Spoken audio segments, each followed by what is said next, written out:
lie down and feel sorry for yourself, or you can stand up and fight. And I know the boys that will stand up and fight for me.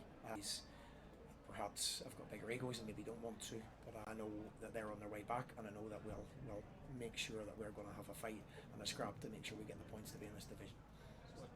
Sorry, just what you mentioned there about fitness and bring players in January, is that the case with Alan Campbell, or is... Yeah, listen, as I said, I'm not going to individualise anyone.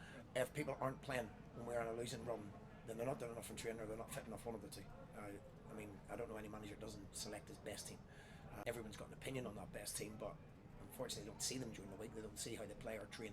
So that's not just one individual, that's numerous players. If I'm playing players out of position, then that tells you that the others haven't stepped up quite yet, and it's up to them to do it.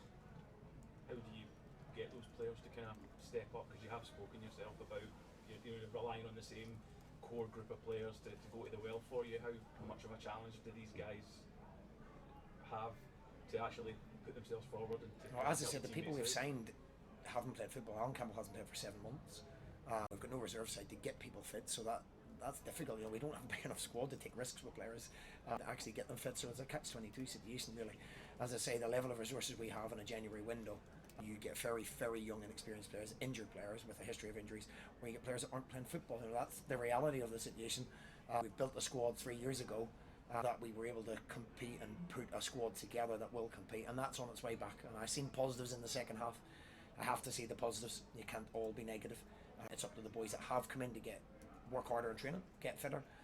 Like Calvin has done, Jamaro's done that. So yeah, it's taken time, but he's done that. He's shown you can do that. He's shown enthusiasm. The world doesn't know people are living.